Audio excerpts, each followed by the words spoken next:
মানুষ কতটা অসহায় হলে, কতটা নিরীহ হয়ে গেলে সে তার পরিবার নিয়ে এই দুনিয়া ত্যাগ করার চিন্তা ভাবনা করেন।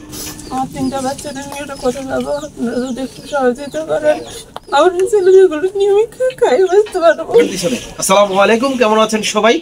আসলে আপনারা জানেন সাম্প্রতিককালে পরশুরামে ভয়াবহ বন্যার যে তাণ্ডব লীলা হয়েছিল, সে ভয়াবহ বন্যায় কিন্তু অনেক পরিবার ক্ষতিগ্রস্ত হয়েছে, অনেক মানুষ অসহায় হয়ে পড়েছে, কর্মহীন হয়ে পড়েছে।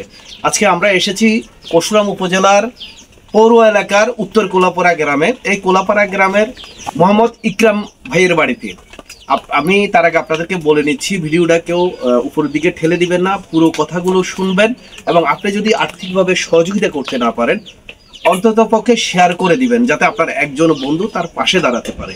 আমরা মূল বিষয়ে যাচ্ছি। মূল বিষয়টি হচ্ছে যে স্মরণকালের যে ভয়াবহ বন্যা সংঘটিত হয়েছে আমাদের এই পরশুরাম উপজেলায়, সে বন্যায় আসলে ইকরাম উনি কিন্তু মানসিকভাবে ভারসাম্যহীন, ওনার অনেক কিছু স্মৃতিশক্তি মনে থাকে না, বিভিন্ন দেনায় তিনি জর্জরিত।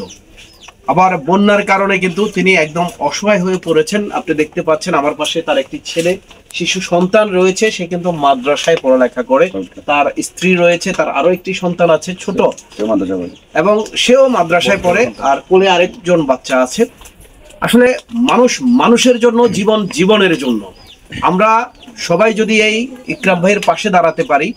তার মূল বিষয়টা হচ্ছে তার একটি রিক্সা ছিল, এই বন্যার সময় সে যেহেতু পুরো পরশুরাম উপজেলা বন্যায় প্লাবিত ছিল, সে রিক্সা চালাইতে পারে নাই এবং তার যে দেনা ছিল, দেনার টেনশন বা বিভিন্ন কিস্তির টেনশনে সে কিন্তু দিশেহারা হয়ে পড়ে এবং মানসিকভাবে সে খুবই ক্ষতিগ্রস্ত হয়ে যায়, তার ইনকাম বন্ধ হয়ে যাওয়াতে। তো আজকে আমরা এখানে আসছি, আপনাদের কাছে আমাদের আকুল আবেদন থাকবে, আপনারা যেভাবে এই বন্যায় মানুষের পাশে দাঁড়িয়েছিলেন, আমরা সবাই যদি যার যার অ্যাঙ্গেল থেকে, যার যার স্থান থেকে যদি এই অসহায় পরিবারটির পাশে একটু সহযোগিতার হাত বাড়িয়ে দেই, আমার মনে হয় এই পরিবারটি আমার আপনার সহযোগিতায় বেঁচে থাকবে তার সন্তান নিয়ে। আমরা কথা বলবো। এখানে আমাদের সামনে আছে পরশুরাম উপজেলা যুব দলের আহ্বায়ক শামসুল আলম শাকিল।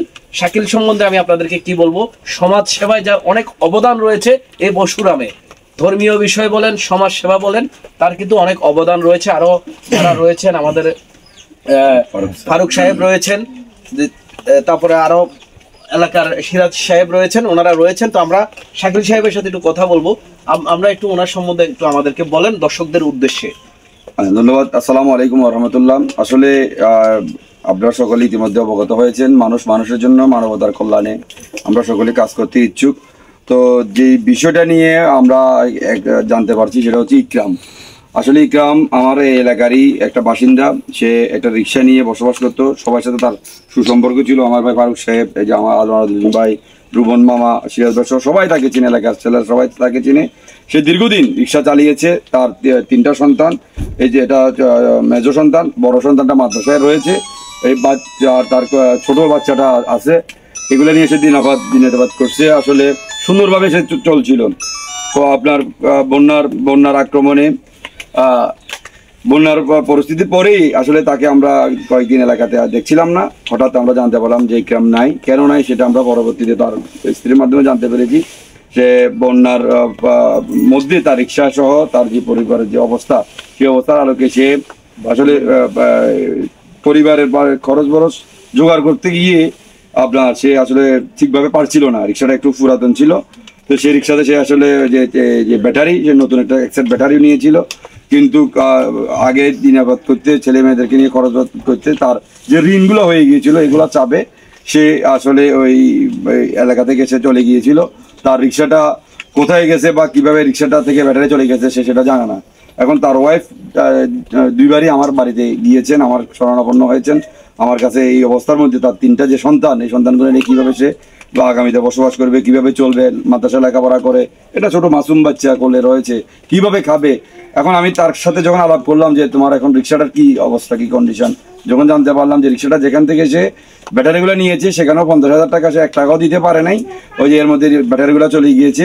আবার যে রিক্সাটা সে ভাড়া চালাতো সেখানে অনেকগুলো টাকা ভাড়া জমিয়ে গিয়েছে মাঝখানে সে অনেকদিন না থাকার কারণে।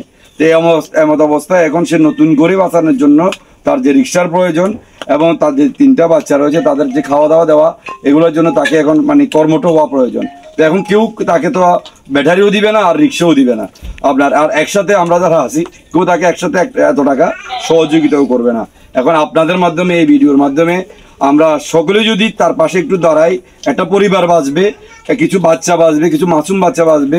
আমরা কত টাকা কত দিকে অপচয় করি, আমার যেই খেয়ালটা আপনাদের মাধ্যমে সেটা হচ্ছে যে আমার ভাই ফারুক স্যারও রয়েছেন, ভাই রয়েছেন, আমরা সকলেই যদি একটু চেষ্টা করি, আমরা একজন ব্যক্তি যদি 1000 টাকা করেও দিই, 50 জন ব্যক্তি যদি তাকে 50,000 টাকা, তার 2টা ছেলে মাদ্রাসায় পড়ে, আর ছোট একটা বাচ্চা, মাসুম বাচ্চা একেবারে, এখন তাকে যদি আমরা একটা সেকেন্ড হ্যান্ড রিক্সাও যদি আমরা দিতে পারি, তাহলে সে আসলে কিছুটা কাটিয়ে উঠতে পারবে এবং তার যে ঋণ, সেই ঋণটাও সে কিছুটা কাটিয়ে উঠতে পারবে।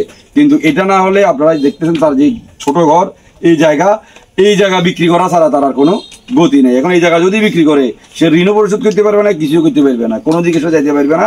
সে আপনার মানে জীবন শেষ করে দেওয়া ছাড়া, আমার কাছে যেটুকু বললো যে আমার জীবন শেষ করে দেওয়া ছাড়া আর আমার কোনো উপায় নেই। তো এমত অবস্থায় আমরা সকলের কাছে আবেদন করব, আমরা সমাজবাসী, এলাকাবাসী, বিত্তশালী এই ভিডিওর মাধ্যমে যারা যেখান থেকে দেখবেন, আমরা এখানে যারা আছি, আমরা নিজেরাও শরিক হব, আমরা নিজেরাও সহযোগিতা করব। আমি নিজে 1000 টাকা একজন মানে দাতা হিসাবে আমি থাকবো, পাশাপাশি আমার ভাই যারা আছেন তারাও 1000 টাকা করে দিবে, আমার ভাই যারা আছেন তারাও দিবে, এভাবে অন্য যারা আছে তারা যদি এইভাবে দেয়, আমরা আপনাদের মাধ্যমে তার বিকাশ নাম্বার, আমাদের বিকাশ নাম্বার, ফারুক স্যারের বিকাশ নাম্বার আমরা ইনশাল্লাহ দিয়ে দেবো। এগুলোর মাধ্যমে যদি একটা ফান্ড হয়, আমরা তার পাশে এখন আমরা দাঁড়াতে পারবো, তাকে একটা রিক্সা, অসহায় পরিবারের পাশে আমরা দাঁড়াতে পারবো, একটা রিক্সা আমরা এই মানে এই অবস্থার একটা রিক্সা তাকে দেওয়ার ব্যবস্থা আমরা করার চিন্তা ভাবনা করেছি, যদি আপনাদের সহযোগিতা থাকে। ধন্যবাদ। দর্শক, আপনারা শুনছেন শামসুল আলম শাকিলের মুখে। আসলে একটা মানুষ কতটা অসহায় হলে, কতটা নিরীহ হয়ে গেলে সে তার পরিবার নিয়ে এই দুনিয়া ত্যাগ করার চিন্তা ভাবনা করেন। তার রুজি রোজগার সবকিছুই চলে গেছে, হতাশা আছে তার পরিবার নিয়ে, তার সন্তানদেরকে নিয়ে। এমতো অবস্থায় সে সিদ্ধান্ত নিয়েছিলেন তার পরিবার নিয়ে সে এই দুনিয়ার মায়া ত্যাগ করবেন।